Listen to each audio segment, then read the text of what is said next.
professor, tudo bom? Olá, professora, tudo bem? Tudo jóia? Tudo ótimo e com o senhor. Tudo bem. Como é que tá Santos? Tá um pouco mais calor, mais quentinho aqui, não tanto quanto o Ribeirão, acredito. Verão hoje foi muito calor, foi impressionante. Deu uma virada no tempo aqui, ameaçou Ah, chover um pouco. aqui choveu e, nossa, quando eu morava em Franca era um calor e frio à noite. Eu lembro que eu tinha que trabalhar em Ribeirão Preto e era mais quente ainda. É um choque Mas térmico, né? Sai do só frio. mas nada comparado a Santos, que aqui também é um calor abafado que, nossa senhora. Então, eu sinto muita falta, do litoral. Eu morei no Guarujá e trabalhava em Santos, né? De 98 a Ai, meu 2003, por conta da brisa marítima, né? Uma maravilha o vento, né? A umidade, né?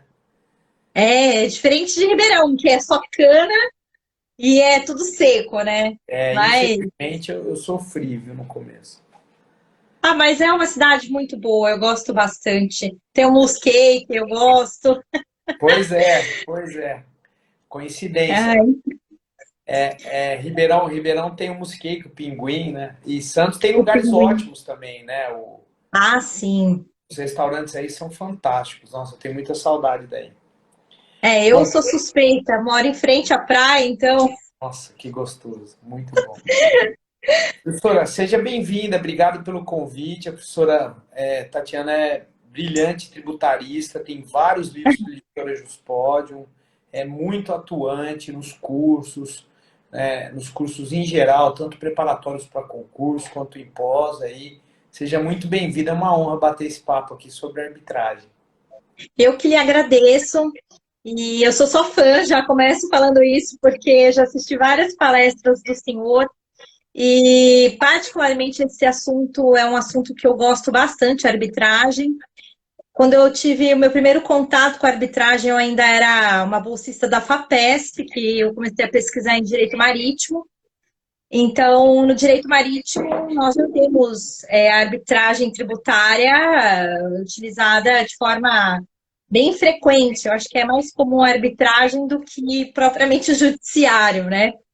E sempre levam para Londres o assunto, então é algo assim bem bacana. Agora a Singapura também no direito marítimo está ganhando um belo destaque na parte de arbitragem. E a gente tem várias discussões também no direito marítimo envolvendo a arbitragem, as regras de AIA, BISBI, enfim, os Muita coisa. seguradores ficam doidinhos com a arbitragem. Muito legal. Agora, no direito tributário, né, eu vejo uma oportunidade de nós começarmos a engatinhar no que tange a arbitragem. Como eu falei sempre, antes de nós termos uma reforma tributária, ainda que não seja, né, o que nós estamos verificando que está tramitando aí por parte do governo, o importante é nós darmos uma definição do que realmente está acontecendo. Não é por conta apenas da pandemia da Covid-19 que nós estamos nesse cenário, mas já faz um longo prazo que nós estamos vendo várias empresas em grandes dificuldades e o governo omisso em relação a isso, né? É totalmente diferente no caso dos Estados Unidos, de uma Alemanha, que o governo chega para o empresário e pergunta o que que você precisa. Aqui nós temos os refis da vida que nada mais são do que tampar o sol com a peneira. Então, eu vejo que a arbitragem, assim como o Instituto da Transação, o negócio jurídico processual, esses mecanismos de resolução de conflitos na seara tributária são benéficos e eu espero realmente que eles venham a ser implementados, não apenas no papel, mas também na prática aqui no nosso país. É excelente. Não, primeiro dizer que a admiração é recíproca. A professora Tatiana faz aí um excelente trabalho e escreve muito bem e é muito ativa. E direito tributário tem que ter muita energia, porque a atualização é muito mais difícil que qualquer outro ramo do direito, né? Os entendimentos pululam, as decisões, as modulações, as instruções, as portarias, as recomendações. Então, assim, é atividade de alguém que não tem fim, né? Fica sempre atualizando livro e aula.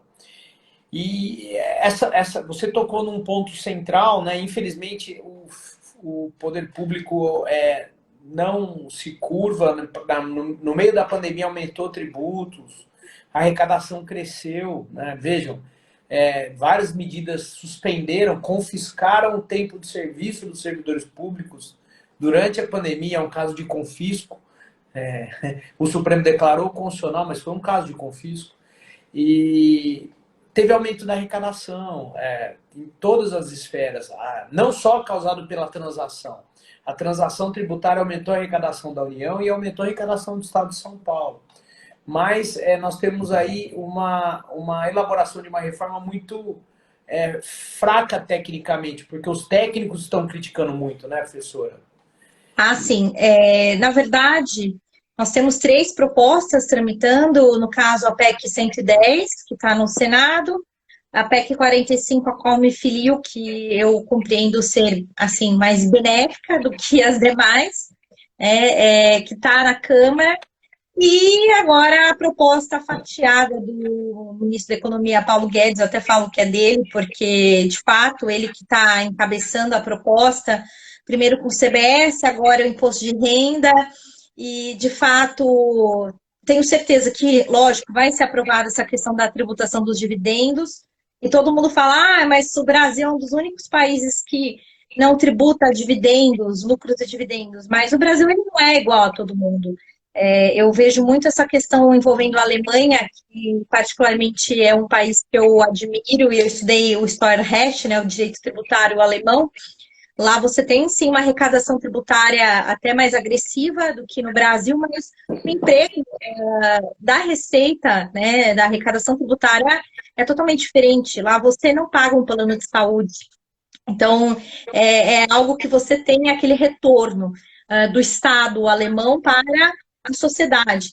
Então, é basicamente isso. Você tem uma certa diferença bem tênue, pouca entre, por exemplo, uma faxineira e um médico lá na Alemanha. Mas são tributados e você tem um retorno do Estado, que eu acho que é o que falta aqui no Brasil. É o que eu sempre falo, se eu fosse tributada igual a Alemanha e tivesse um retorno, eu ia estar super feliz, não ia ter problema nenhum. Mas não é o que a gente verifica aqui, né? Então, o que eu sempre bato na tecla em relação a isso é que antes de nós termos qualquer discussão de reforma tributária, nós temos que olhar para o que está acontecendo. Você não tem como aprovar uma mudança significativa, e parece que não é o que o governo realmente quer, não quer uma reforma ampla, né? Por conta da proposta apresentada, mas você não tem como mudar algo se você vai deixar muitas pendências para trás. Então, eu vejo que tanto a transação, mas não também do jeito que está proposta, que nós tivemos a aprovação da ANP do contribuinte legal convertida em lei no ano passado, e agora, né, o novo PERT, enfim, desse jeito que há um abismo entre o contribuinte e o fisco, você não tem como chegar num fim que é, de fato, interesse público. O interesse público, lógico, você tem aqui a arrecadação tributária, mas também fomentar atividades públicas que sejam benéficas para a sociedade como um todo, né? E principalmente a questão do microempresário, que eu vejo que é o mais prejudicado dentre todos os contribuintes do nosso país. Isso é a realidade. Então, eu acho, assim, para a gente começar a introduzir a arbitragem, veja, é um assunto novo, se nós formos ver, ainda mais no direito tributário. O Brasil, ele leva muito em consideração o que aconteceu em Portugal e, de fato, assistindo várias palestras e participando de várias discussões da professora Andréa Massito, que é da FGV, que eu gosto muito do trabalho dela, a gente vê que, de fato, Portugal aproveitou uma situação de crise em 2008 e, a partir de 2009, nós tivemos a implementação da arbitragem tributária em Portugal. Então, de fato, é um momento que nós temos aqui no Brasil, que é um momento ímpar, para nós tentarmos, de fato, sair, né, do fundo e termos uma resposta mais técnica para a sociedade no que tange essas dívidas tributárias que já estão gerando aqui na casa dos trilhões, né? Tem até alguns números de 5,4 trilhões, que corresponde a 75% do PIB. Isso é algo exorbitante. Então, só de estados e Distrito Federal chega a 1 trilhão e 200 milhões. Isso é assombroso. Então, quando eu vejo um número desse, eu vejo que é muito mais culpa do Estado do que propriamente do contribuinte. Não tem o que discutir em relação a isso. E quando você tem um índice de recuperação de crédito tributário de 1% e decisões que demoram cerca de 20 anos para serem proferidas, você tem aqui, de fato, além do interesse público ele não ser alcançado, e a gente fala já até do interesse público primário da administração pública, você também tem aqui uma insegurança jurídica que ronda o contribuinte e afasta cada vez mais investimentos para o nosso país, que é o que também a reforma tributária do governo está querendo, né? Afastar os investimentos do nosso país. É lamentável. Não, eu trabalho com tributário há muitos anos, sem contar o estágio na Procuradoria, eu trabalho desde 1998 e sempre acabo caindo nos grandes devedores, é impressionante. E assim, a legislação arcaica, né, a lei de execução fiscal de 80, o judiciário é entupido de execuções fiscais. Infelizmente, o juiz que trabalha com execução fiscal tem que adotar política de gestão de vara, porque senão ele é afogado pelo número de execuções. Uma pesquisa patrimonial da época do SEDEX, né, porque é tudo difícil, as empresas devem milhões, até bilhões. Eu tenho empresa que eu cuidei que devia bilhões e não tinha conta no banco. Movimentando milhões com faturamento altíssimo. E como a empresa não tem conta no banco? Né? Tudo errado e não há vontade política também de disciplinar a cobrança de uma forma mais efetiva e real, e o judiciário fica entupido. Né? E aí a arbitragem surge como uma modalidade que pode ajudar, mas com muito preconceito. Mas com muito preconceito por conta do desconhecimento. Puro e simples desconhecimento. E no serviço público tem uma frase que é a cláusula pétrea. Sempre foi assim. Eu entrei com 23 anos na Procuradoria do Estado, passei no concurso cheio de vontade, 23 anos querendo produzir, querendo fazer. E aí, tudo que eu queria mudar, eu sempre ouvia. Calma, vai devagar. Aqui sempre foi assim. E aí nós não temos uma barreira burocrática que emperra a gestão pública, né? Mas na arbitragem há um grande problema de cultura e de medo. Eu já participei de várias reuniões com administrações públicas, elaborei anteprojeto de lei com o Marcelo Escobar, que é um colega brilhante, que tem o melhor livro de arbitragem tributária, que até foi indicado pelo Arbipedia recentemente. E o problema é desconhecimento e medo. Há um medo terrível, vai jogar para particular e decidir matéria tributária. Eu falei, no TIT, no CARF, já tem particular. Né? Então, Exatamente. qual é o receio? Então, a arbitragem é muito saudável. A administração pública já participa de arbitragem. A arbitragem com a administração pública sofreu o preconceito do TCU. Vejam, a arbitragem com a administração pública, ela exige e é admitida pelo Supremo há anos. O caso Lage, que foi o primeiro caso que o Supremo decidiu sobre a arbitragem e administração pública, é de 73, em que ele admitiu o cabimento de arbitragem com a administração pública do Parque Lage e foi definida a indenização por expropriação numa arbitragem com a administração pública. Aquele parque que é um cartão postal do Rio de Janeiro. Mas, de lá para cá, nós tivemos várias arbitragens, o STJ admitindo a arbitragem com a administração pública, não em matéria tributária, e o TCU começou a criar problema. Ora, só o TCU criando problema. E aí, em 2015, nós tivemos uma reforma da lei de arbitragem, né?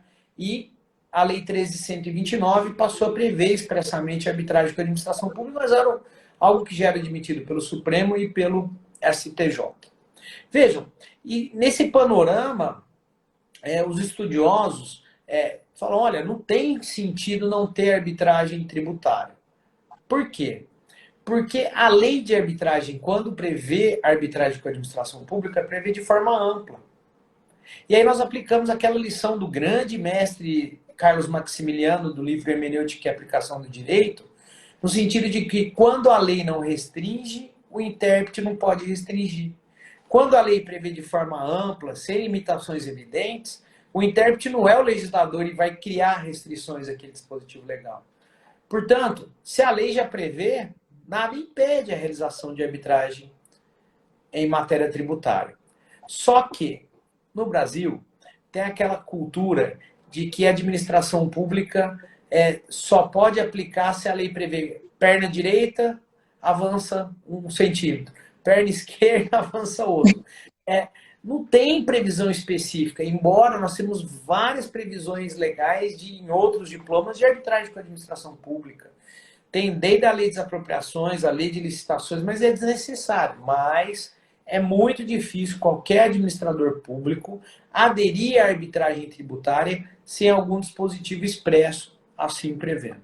Então nós temos alguns projetos de lei em tramitação, né? Tem o do senador Anastasia, tem também um elaborado pela professora Selma Leme junto com o professor de tributário Heleno Torres. Heleno Torres. Já está 15 anos tramitando esse projeto. Então, é muito triste. 12, 13 anos, 15, por aí. É de 2009 que esse projeto. E nós temos em Ribeirão Preto uma lei que até foi reconhecida pelo TJ, pelo órgão especial, como uma lei compatível com a Constituição quando prevê arbitragem em matéria tributária, uma lei elogiada pelo Tribunal de Justiça, pelo órgão especial, mas que tinha um vício, só um vício de inconstitucionalidade. Ela previa que a convenção de arbitragem tinha participação do legislativo. E só por isso, o que é algo absurdo, porque a convenção é ato de gestão, e ato de gestão é do executivo, e aí violava a separação de funções, mas em outros trechos do acórdão, o tribunal admite o cabimento e a constitucionalidade da arbitragem em matéria tributária. Portanto, precisa dessa previsão. Ela, na minha modesta opinião e de outros, ela pode ser prevista em lei municipal, pode ser prevista em lei estadual. Por quê? Porque o Supremo já decidiu em ADIM, daqui a pouco eu passo o número, que não há reserva de lei complementar nacional para as causas de extinção e suspensão do crédito tributário. Que essa matéria não está adstrita à reserva de lei complementar nacional. Foi até numa ADIM mais recente. E é interessante nós lembrarmos que o CTN já prevê a sentença judicial há muitos anos, né, como forma de extinção do crédito tributário. E a lei de arbitragem equipara a sentença judicial à sentença arbitral, equipara a sentença arbitral à sentença judicial. Então, hoje, nós não precisamos mais de nenhum diploma legislativo, mas o administrador público não tem essa coragem, né, de avançar e prever essa arbitragem tributária. E o que a maioria apresenta, a maioria apresenta como obstáculo, fala, não, mas não pode ter arbitragem. Porque no conceito de arbitragem, ela é cabível para a solução de conflitos que envolvam direitos patrimoniais disponíveis. E direito tributário é indisponível. Ora, o Código Tributário Nacional já prevê a transação desde a sua edição.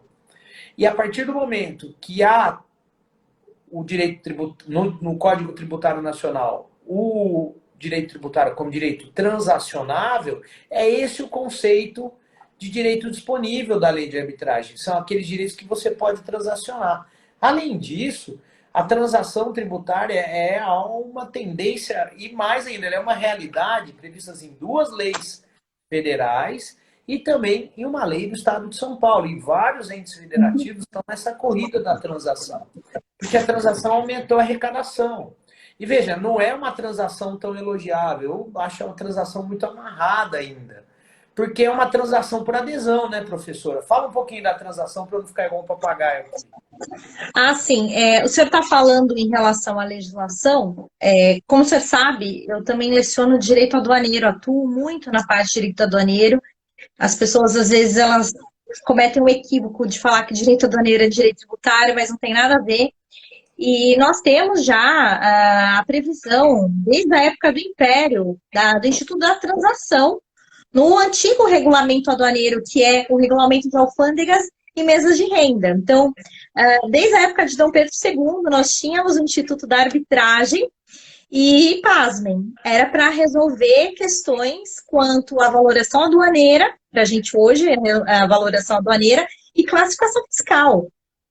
Então, veja, um erro de direito que nós falamos, porque alguns confundem erro de fato e erro de direito no direito tributário, mas classificação fiscal, até hoje nós temos vários embates no direito aduaneiro que a Receita ela não se entende com o contribuinte. Então, não sei como nós regredimos tanto desde a época de Dom Pedro II para hoje. É algo que, assim, que eu não consigo compreender. Mas naquela época, por conta das exportações do café, nós já tínhamos o Instituto da Arbitragem em lei, né, a norma daquela época. Enfim, quando o senhor fala em relação à norma, eu pensando nessa questão da sentença arbitral ser igual a uma sentença, ser equiparável a uma sentença do Poder Judiciário para fim de extinção do crédito tributário, também compreendo dessa forma. Ocorre que, como o senhor mesmo pontuou, nós temos essa questão de sempre ter que ter uma lei para prever se de fato existe ou não existe essa possibilidade. No meu entendimento, não necessitaria de lei. Mas a doutrina de direito tributário ela é muito cautelosa, os estudiosos, principalmente da FGV, no sentido de que seria indispensável nós termos a edição de uma lei complementar, por várias razões. Porque enquanto nós temos um procedimento, um processo arbitral instaurado, nós teríamos, por exemplo, uma suspensão da exigibilidade do crédito tributário. Poderíamos pensar dessa forma, né? Então, nós necessitaríamos de uma lei complementar para tanto, né? E também por conta de todas as regras previstas no CTN. Então, é algo que, de fato, a doutrina e os estudiosos como um todo estão tendo mais esse cuidado para que o Instituto da Arbitragem ele venha, de fato, ser aceitável sem ressalvas. Então, eu penso que tudo que aqui no Brasil nós temos que ter de cuidado é válido.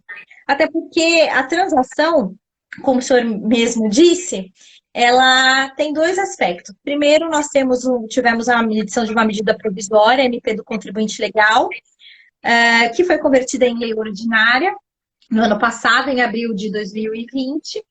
Então, ela é do final de 2019 e foi convertida praticamente no ápice da pandemia.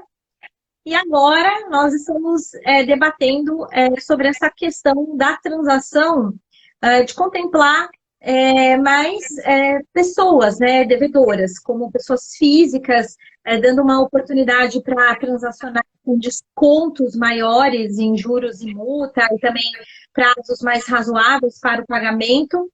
E também nós tivemos em relação ao Simples, aos débitos do Simples Nacional, que nós precisamos de uma lei complementar para tanto. E ano passado nós tivemos a edição dessa lei complementar. Então, quando a gente fala, por exemplo, do Instituto da Transação, a gente está falando do Estado abrindo mão de crédito tributário, se for ver, né? Então, de juros e multa, que compõe o crédito tributário. Diferente da arbitragem. Não é porque você vai ter a arbitragem instaurada que necessariamente você vai ter o Estado abrindo mão da arrecadação tributária. Então, é um argumento de quem pode mais, pode menos. Se você pode transacionar, abrir mão, chegar à administração pública, a Procuradoria da Fazenda Nacional, por exemplo, com o contribuinte, e aprender a negociar, como o professor Heleno sempre falava, que era uma forma de ensinar o fisco a negociar, fazer uma negociação que não era algo muito habitual por parte dos procuradores da Fazenda, né? E eu cito bastante a parte federal, porque é mais complicada. Nós estamos aprendendo a lidar com isso. Logicamente, como eu havia mencionado, ainda nós temos um abismo. A transação ainda ela não é algo perfeito para o contribuinte. Então, você tem, lógico, o fisco num patamar superior ao contribuinte, que é algo que não condiz com a transação do direito civil, por exemplo. Então, é algo que eu pontuo. Outra questão também quanto ao refis. O refis é da época do Fernando Henrique Cardoso. Então, você tem aí um dispositivo no CTN que foi inserido naquela época, prevendo o parcelamento, que é a suspensão da exigibilidade do crédito tributário, mas que, na verdade, eu não tive um cliente que conseguiu honrar todo o parcelamento. Porque você tem as parcelas, você vai tendo juros e você, de repente, tem uma dívida que está enorme. Então, o que você gera? Você gera cada vez mais a postergação quanto à arrecadação tributária e a inadimplência. Nós precisamos ser realistas. A Fazenda, ela tem que entrar na mente do contribuinte. Muitas vezes, o contribuinte, ele não tem apenas a parcela do refis para pagar. Tem um monte de empregado. Tem o fornecedor, que você também tem que pagar. Senão você não consegue ter mercadoria para vender. Então, é uma árdua realidade. Ser empresário nesse país é ser doido. Porque você tem uma legislação tributária que vai contra, você tem direito comercial e empresarial que é totalmente contrário ao empresário, e você chega nessa situação, e você não tem o que fazer. Então, quando você tem a arbitragem, na verdade, quando você tem o contribuinte que escolhe um árbitro, a Fazenda escolhe um outro, e vocês, ambos, né, a Fazenda e o contribuinte escolhem um terceiro, você tem, de fato, algo no mesmo patamar. E o mais importante, você vai ter uma decisão técnica. E isso é muito importante, professor, porque o Brasil, ele quer, de qualquer jeito, integrar o corpo da OCDE. E na OCDE nós temos a Convenção Modelo que prevê o Instituto da Arbitragem, lá no artigo 25, parágrafo 5º.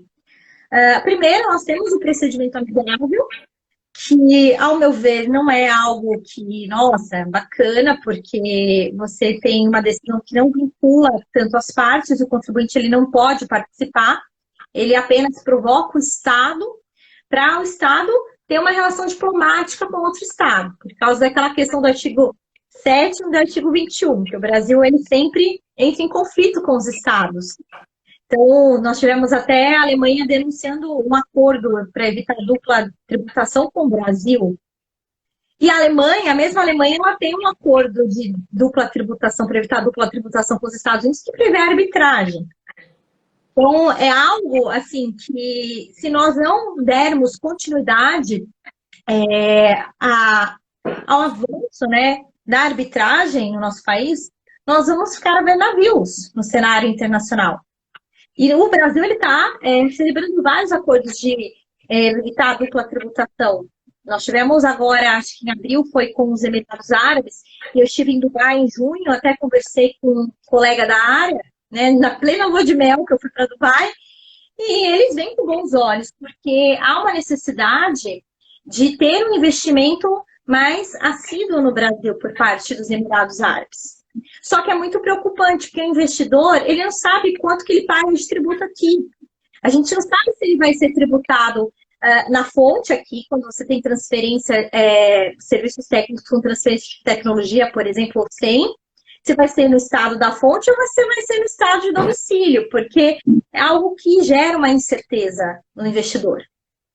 Então, nós temos o Instituto da Arbitragem na Convenção Modelo da OCDE, mas o Brasil, ele sempre ele celebra esses acordos para evitar a tributação, prevê a cláusula de procedimento amigável e a arbitragem ainda não, mas nunca se utilizou desse instituto, porque entende que a competência tributária, e é outra situação que nós temos de diferença com o crédito, ela é indisponível.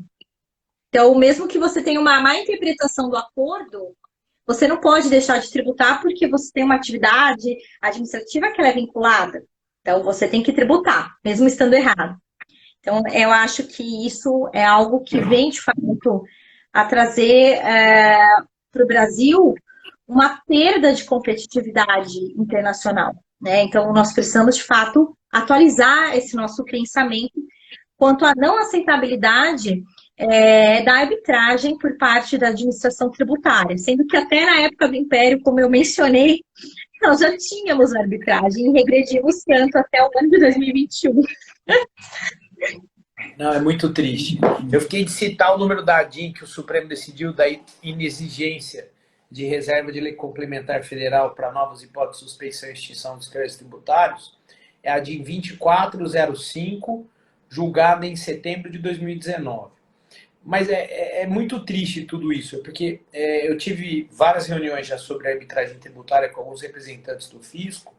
O próprio fisco tem uma ansiedade enorme que os litígios tributários sejam resolvidos rapidamente, para que o dinheiro venha rapidamente para os cofres públicos, evitando essa morosidade da justiça.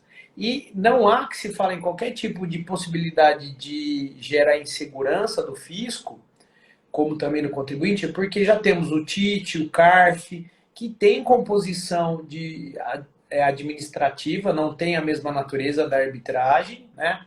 E também, o que é interessante, eles não são previstos em lei complementares, né, professora? Exatamente.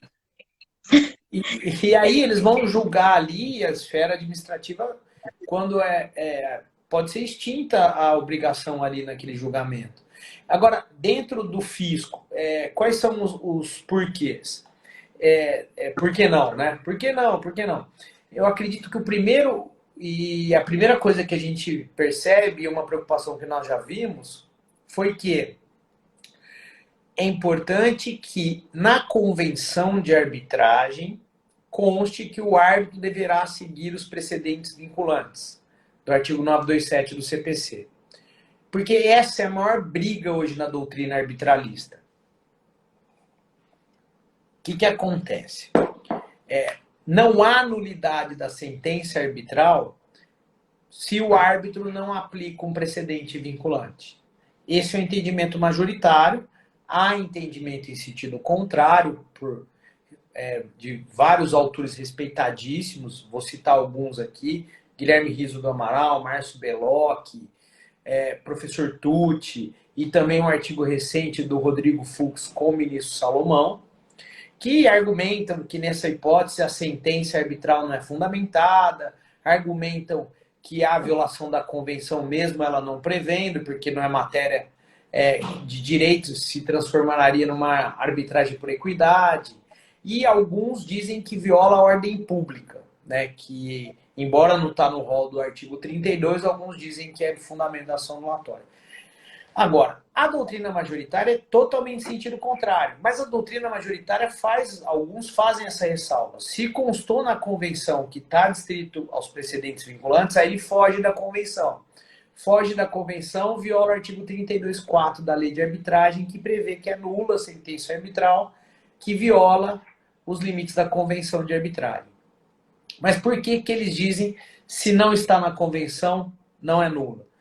Dizem que o rol do artigo 32 é taxativo e lá não consta violação a decisões vinculantes. E mais ainda, o rol do 32 teve uma reforma em 2015. Teve uma modificação. Os precedentes vinculantes do 927 também foram previstos em 2015. Então, o legislador, quando não incluiu ali os precedentes vinculantes, foi um silêncio iloquente, uma omissão intencional, e aí nós não podemos substituir o legislador e prever a alteração do 32. Além disso, argumentam que a partir do momento que o judiciário pode controlar a validade de uma sentença arbitral que não aplica um precedente vinculante, ele entra no mérito da sentença arbitral. E há um princípio muito respeitado em arbitragem, é que o judiciário não entra no mérito da sentença. Porque senão ele substituiria o árbitro e acabaria com a arbitragem. Ele só pode verificar os vícios do artigo 32, que diz respeito à imparcialidade do árbitro, fora dos limites da convenção, se a matéria é arbitrável, se respeitou o contraditório e ampla defesa, se houve corrupção, concussão, essas questões mais formais ou procedimentais. Por isso que essa cautela é importante constar na convenção.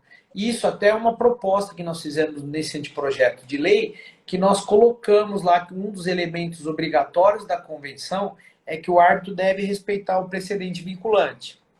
Até porque a administração pública está sujeita aos precedentes vinculantes do controle concentrado abstrato e da súmula vinculante. Uhum. A administração pública consta expressamente na Constituição e na lei da súmula vinculante como destinatária desses precedentes. Então, assim, ela não pode fugir da aplicação do precedente fora da arbitragem, motivo pelo qual é recomendável constar na convenção. E aí, o projeto de lei que nós quebramos a cabeça, o Escobar, com muito mais qualidade e tempo de estudo no tema, é enxutíssimo. Porque não tem o que ficar colocando, porque a arbitragem ela decorre da vontade das partes.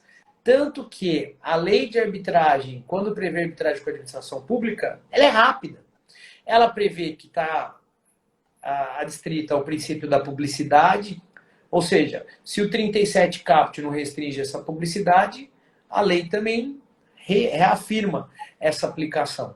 Também a lei de arbitragem prevê que aplica-se, além da publicidade, a arbitragem com a administração pública é sempre de direito. Por quê? Por conta do princípio da legalidade, não dá para aplicar equidade ali.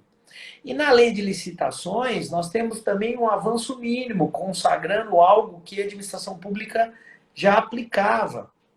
Ali consta que pode a administração aderir à arbitragem, constando ou não no edital da licitação, pode a administração pública editar contrato, ou nem precisa de editar, ela pode ir para a convenção, por meio direto do compromisso arbitral. Então, assim, é bem tranquila a previsão, ela é bem enxuta, de forma que um projeto de lei de arbitragem tributária não deve ser proposto bem enxuto e passa rápido, porque você imagina só, além do contribuinte, perdão, além do fisco, receber o dinheiro rápido, algo que aflige muito o Estado de São Paulo é discussão de crédito de CMS. Que o próprio Estado quer que saia rápida a decisão sobre isso. É para ter uma previsibilidade maior da arrecadação dos créditos, quais são corretos ou não, né? A questão de guerra fiscal, etc, etc. E para o contribuinte, imagina a economia que ele vai fazer com garantia de débito, até por seguro, né? O custo de um seguro que fica ali paralisado por 10 anos, às vezes, vai resolver na arbitragem em matéria tributária, que geralmente é matéria de direito, né? Pode ter uma questão do auto de infração, e aí dilação probatória, mas vamos supor 18 meses, 20 meses, um custo de um crédito, de uma garantia por seguro, comparando com 10, 15 anos. Isso é muito mais barato, né? Então, assim, eu só vejo vantagens, assim, eu não enxergo desvantagem. Algumas discussões, precisa prever no projeto de lei quem serão os árbitros? Eu acho exagero isso. Por quê? Porque nós já temos um regime jurídico interessantíssimo dos árbitros. A lei de arbitragem prevê os impedimentos e suspeições como os mesmos dos juízes, acrescentando o dever de revelação. Nós já temos uma soft law, que são recomendações de imparcialidade, de violação à imparcialidade, violação à independência, a lista do IBA com sinal amarelo, vermelho e verde, né, que já trazem elementos. Então, acho que é desnecessário isso. Acho que nós podemos ali aderir a regulamento das câmaras, né, na convenção, no compromisso ou na cláusula, e ali o regulamento, geralmente as câmaras são listas abertas, né, a própria lei de arbitragem proíbe lista fechada, e a escolha dos árbitros ali vai acontecer. E o que é interessante, as arbitragens que o Estado de São Paulo tem participado são extintas por sentença homologatória de acordo na maioria. Teve acordo. Olha que beleza para todo mundo, né? Hoje, inclusive, eu estou felicíssimo porque no meio de uma arbitragem, já na hora da perícia que eu estou presidindo, as partes entraram em acordo. Aí alguns até falavam, você é louco. Por quê? Porque o árbitro ganha menos dinheiro quando sai acordo. Mas eu estou ali não é para ganhar dinheiro, eu estou ali para ter pacificação. E se tem acordo, é bom para todo mundo. Então vejam, eu acho que nós temos só elementos positivos para extrair dessa conclusão aí, de que a arbitragem com a administração pública é algo muito necessário, ela vai acelerar esses litígios para todo mundo, e a questão da idoneidade de quem serão os árbitros, nós podemos conversar mais daqui a pouco. Porque, por exemplo, nas arbitragens do Estado de São Paulo, nós temos árbitros que são procuradores do Estado do Rio, indicados pelo Estado de São Paulo, sem impugnação nenhuma. Vejam, é algo muito interessante isso, né? E, por exemplo, arbitragens da União, que foram procuradores do Estado do Rio, indicados aí pela Administração Pública Federal. Então, é algo muito interessante. Eu acredito que todos vão ganhar com isso. Eu acho bem importante a sua colocação, professor, quanto à lei ser bem enxuta, que é basicamente isso que aconteceu em Portugal. Lá nós temos uma lei bem enxuta quanto à arbitragem tributária. Lá a Câmara ela é vinculada ao Ministério das Finanças, então, diferente do que é proposto aqui no Brasil, que seria uma Câmara privada, lá é vinculada ao governo. E o interessante lá é que qualquer um pode pleitear a instauração do procedimento arbitral, isso que eu acho muito bacana, porque faz parte do Estado democrático de direito. Então, pelo que eu estudei bastante em relação a Portugal, se você tem uma dívida de 100 euros, você pode pedir a instauração da arbitragem. E o Estado ele é obrigado, ele tem que conceder esse pedido do contribuinte. Então, se você tem uma dívida de 100 euros ou 100 milhões de euros, você é tratado de forma igual. Logicamente que nós temos ainda algumas pendências lá em Portugal quanto a essa questão da arbitragem, que ela não contempla ainda todo o território português, né? Mas você tem uma resolução em 4 meses do conflito. Você tem uma celeridade muito, né, melhor do que em relação ao judiciário. Então, quando você tem um processo que está parado por 2 anos em Portugal, você vai para a arbitragem. Essa foi a regra de transição deles. Então, algo muito célere, algo que você consegue compreender. Uma pessoa do povo de uma dívida de 100 euros consegue participar do procedimento arbitral. Então, a lei, logicamente, ela tem que ser a mais simples possível. Porque você vai tratar com dívidas de empresários que têm vários advogados e vários contadores renomados, mas você também tem aquele que é MEI, que muitas vezes não tem nenhum contador, porque não é obrigatório. Então, você tratar de forma igual as pessoas é algo que eu vejo muito como uma vantagem da arbitragem. E mais, o senhor estava mencionando sobre a arbitragem do Estado de São Paulo, que indica um árbitro que é um procurador do Estado do Rio de Janeiro. Isso eu vejo com bons olhos, porque não é desqualificando os procuradores do Estado, não é isso. Mas, por exemplo, se você tem uma pessoa que ela é muito mais técnica no Rio, que é um servidor público, um procurador do Estado, ou em outro estado da federação, por que não chamar essa pessoa? Isso é uma maneira, inclusive, de privilegiar o servidor público que está se aperfeiçoando cada vez mais. Porque tanto na área privada quanto na área pública, nós temos aqueles que se acomodam na função e não vão à luta estudando sobre o assunto, se aperfeiçoando. Então, eu acho isso interessante, porque a arbitragem ela também tem essa vantagem de valorizar o servidor público, que cada vez mais está preocupado com o aperfeiçoamento, né? E se dá cada vez mais ao trabalho. Então, é algo que aproxima bastante a seara privada com a seara pública. Essa questão da escolha dos árbitros, por exemplo, você tem da parte do contribuinte, lógico, o contribuinte ele vai escolher alguém que lhe beneficie. Nós também não podemos ser hipócritas em relação a isso. Mas você tem o terceiro árbitro. Na época do Império, eram 5 árbitros para a resolução desses conflitos de direito aduaneiro, na época de Dom Pedro II, pelas minhas pesquisas. Então, lógico, eu vejo que cada ente da federação tem autonomia para definir a sua arbitragem, como o senhor bem pontuou em relação ao entendimento do STF. Eu acredito que foi um entendimento em relação à dação de pagamento de bens imóveis e móveis. Tem até uma situação envolvendo uma lei do Rio Grande do Sul no meu livro, que o STF ele tinha decidido uma época que o Estado do Rio Grande do Sul ele pode decidir como ele quer extinguir o seu crédito tributário. Isso cabe a ele. Né? Então, essa autonomia do ente.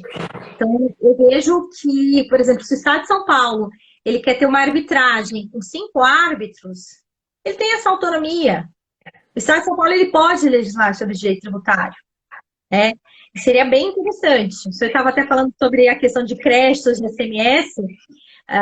O Estado de São Paulo, ele, de fato, ele gosta bastante da tributação do ICMS. Eu vejo no setor farmacêutico, principalmente quanto à substituição tributária, essa questão das alíquotas do ICMS. Então, até em relação ao ICMS, quanto a essa questão que eu vivencio bastante da indústria farmacêutica, de medicamentos genéricos e similares, nós também temos essa possibilidade de instauração de uma arbitragem, porque você tem essa facilitação quanto ao fisco e o contribuinte. Então, é algo muito benéfico, do meu ponto de vista. Interessantíssimo, né? E o advogado tem que lembrar que, e às vezes ele não tem conhecimento, né? Que ele pode convencionar com a administração pública, o Estado de São Paulo até prevê isso no decreto que regulamenta a arbitragem, que a fixação da sucumbência observará os critérios do CPC. E o advogado tem que ligar o sinal de alerta de como isso é importante, e aí tem a eleição da OAB, um papel importante, o apoio da OAB nessa pretensão, que na arbitragem tributária a chance dele receber a sucumbência mais rápido é muito maior. Porque o que acontece? Ele vai ter a solução em média em 18 meses, que é a média de duração da arbitragem no Brasil. Em 18 meses ele receber uma sucumbência mais os honorários de êxito, é uma maravilha. Né? Então, assim, quem não vai ficar feliz, né, com o mandado de levantamento saindo? Né? Às vezes nem mandado de levantamento, porque às vezes é um cumprimento espontâneo da obrigação, mas em matéria tributária tem precatório. Aí já entra a emenda do Paulo Guedes, é mais um calote, que é lamentável. Exatamente, a gente está nessa discussão, por isso que eu sempre trabalho com planejamento tributário e consultoria, não vou muito para o contencioso, não é muito a minha praia. Passa raiva.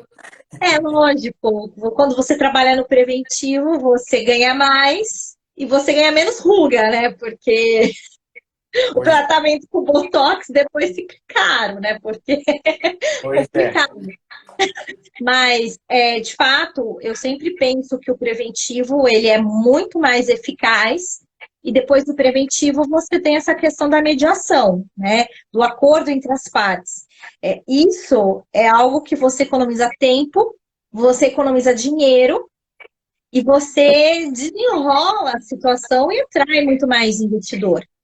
E o que eu vejo interessante enquanto à arbitragem não é tanto em relação à obrigação tributária principal, mas sim em relação à obrigação tributária acessória, que essa sim é a complexa no nosso país. Você tem várias situações que o investidor, o empresário, ele perde muito mais tempo dando aquela atenção à obrigação tributária acessória do que a principal. Então, isso sim é algo que nós precisávamos de uma simplificação que eu não estou vislumbrando. Cada vez mais nós temos leis que dificultam, veja a questão do ISS.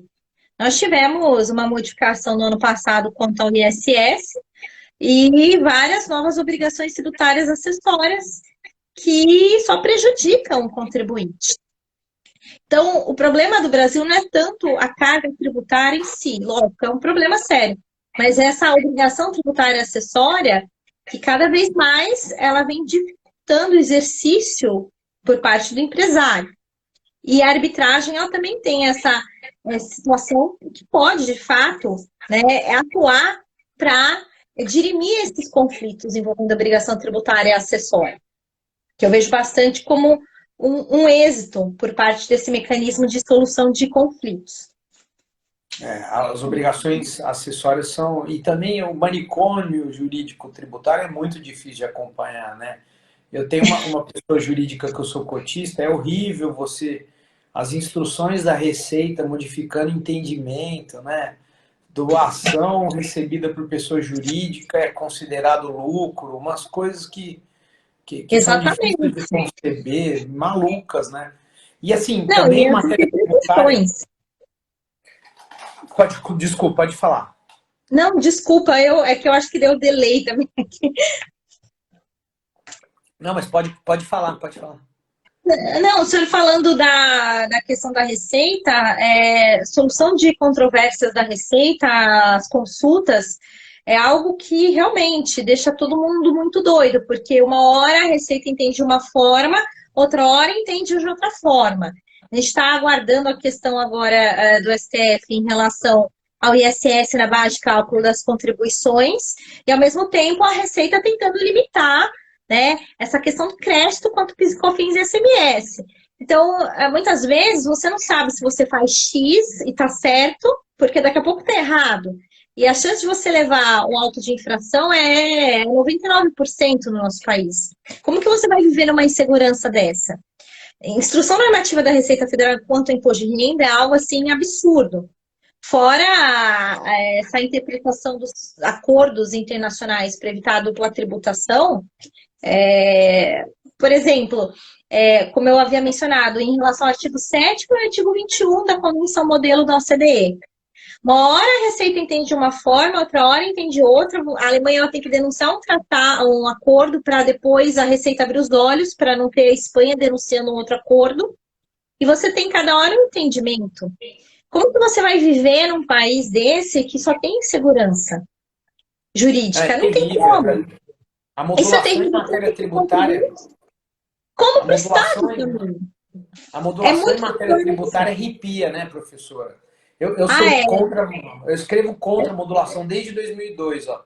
Esse meu livro aqui foi o primeiro de controle de constitucionalidade, que é a minha dissertação de mestrado. Eu já dizia da inconstitucionalidade da modulação, algo até que eu tive o prazer de ver uma citação do ministro Celso de Mello num acórdão do Supremo, mas crente que o Supremo não declararia inconstitucional a modulação, né? Que o Ives Gandra, mesmo no livro que ele escreveu com o Gilmar, comentando a lei de controle, ele utiliza a seguinte premissa: é permitir que o ladrão fique com o produto do roubo, a modulação. Ou seja, é ilegal, é a mais grave ilegalidade no Brasil, que é a inconstitucionalidade, mas permite que o fisco fique com o produto de algo inconstitucional. Isso, e mais ainda, que fixe critérios que nem o poder constituinte originário tem poder, porque ele não fez essa opção.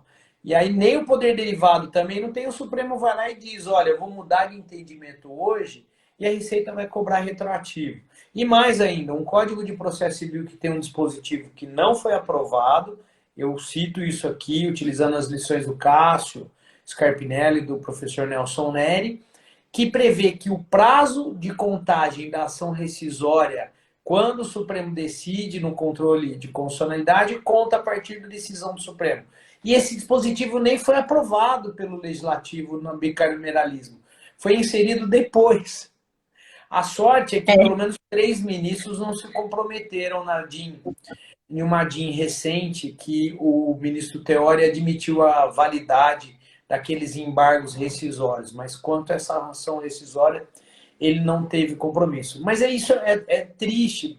O CARF hoje reiterou o entendimento que muitos já decidiam que o árbitro pode receber como pessoa jurídica. Mas, poxa, o Supremo já tem decisão admitindo o recebimento por pessoa jurídica com relação a profissionais do futebol, por exemplo. Por que vai ficar criando empecilho a esse tipo de entendimento que já está consagrado até pelo Supremo para determinados profissionais que exercem atividade muito semelhante? É muito ruim isso.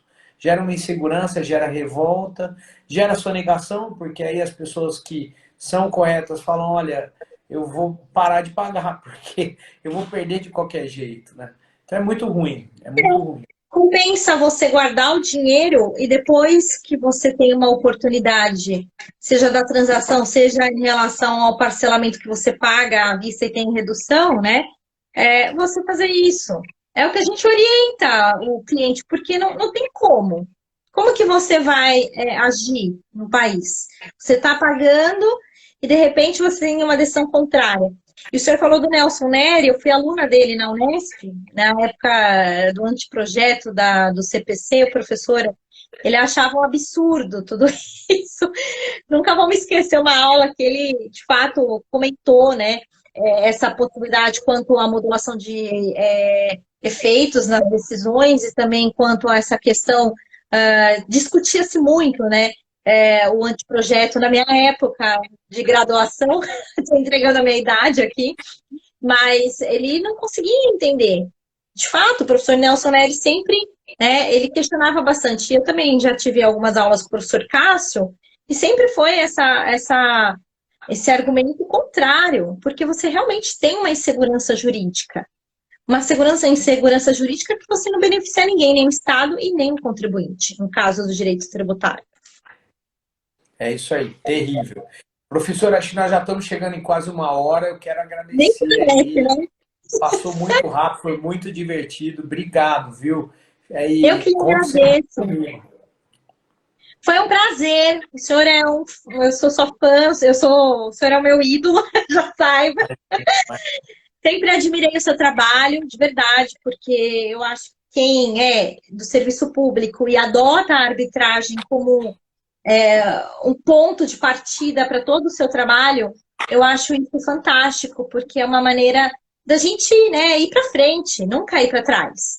Eu acho que, como eu falei, não sei como a gente regrediu tanto da época do Império até aqui, essa questão da arbitragem no direito aduaneiro, né, nem no tributário, sobre classificação fiscal de mercadoria.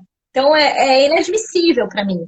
Então, eu parabenizo muito o seu trabalho, professor, e eu espero que um dia a gente possa escrever sobre a arbitragem tributária e que, de fato, esse mecanismo ele venha a ser adotado no Brasil, porque nós temos muito a ganhar caso a arbitragem, de forma sensata, né, venha a ser instituída na prática, não apenas no papel.